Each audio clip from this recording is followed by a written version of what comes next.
चिंगारी से आग, वर्ल्ड वॉर वन। जब पुरानी दुश्मनी में नफरत की एक छोटी सी चिंगारी लगती है तो इंसान हो या देश, वो अपना आपा खोकर सब कुछ तबाह कर बैठते हैं। ऐसी ही एक चिंगारी लगी थी 1914 में।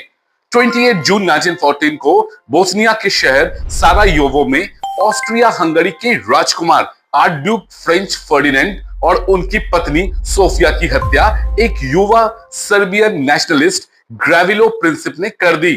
गोलियां सिर्फ दो चली और उस दिन जिंदगी भी सिर्फ दो गई, लेकिन आगे चलकर करोड़ों लोग की जिंदगी तबाह हो गई। ठीक एक महीने बाद 28 जुलाई 1914 को ऑस्ट्रिया हंगरी ने सर्बिया के खिलाफ युद्ध घोषित कर दिया। फिर एक देश दूसरा देश को मदद के लिए युद्ध में कूदने लगे।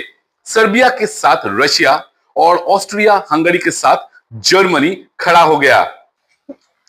धीरे धीरे दूसरे देश भी अपने पुराने समझौते और मित्रता के कारण इस युद्ध में शामिल होते गए और दुनिया दो बड़े गुटों में बंट गई। एक तरफ central powers Germany, Austria Hungary, Ottoman empire और बुल्गारिया, दूसरी ओर allied powers Britain, France, Russia, Serbia, Belgium और बाद में इटली, यूएसए और जापान जैसा देश। 6 अप्रैल 1917 को यूएसए ने युद्ध में प्रवेश किया और एलाइड पावर्स को सैनिकों, हथियारों और आर्थिक मदद से मजबूत किया। इससे युद्ध को दिशा बदलने में मदद मिली। 1918 तक जर्मनी, जो कि सेंट्रल फोर्स को लीड कर रही थी, उनके आर्मी कमजोर हो चुकी थी, इकोनॉमी पर भारी दबाव था और उसके साथी देश भी हार रहे थे। आखिरकार 11 नवंबर 1918 को जर्मनी ने सीज फायर डिक्लेयर किया और वर्ल्ड वॉर वन समाप्त हो गया। वर्ल्ड वॉर वन में लगभग 2.3 करोड़ लोग मारे गए, जिनमें करीब 1 करोड़ सैनिक और 1.3 करोड़ नागरिक थे।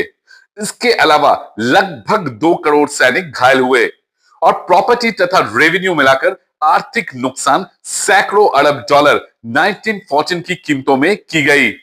लेकिन कहानी यही खत्म नहीं हुई।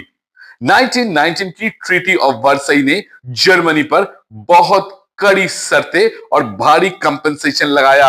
इससे जर्मनी में गरीबी, अपमान और गुस्सा बढ़ा। इसी माहौल का फायदा उठाकर हिटलर और नाजी पार्टी सत्ता में आए और आगे चलकर 1939 में वर्ल्ड वॉर टू शुरू हुआ।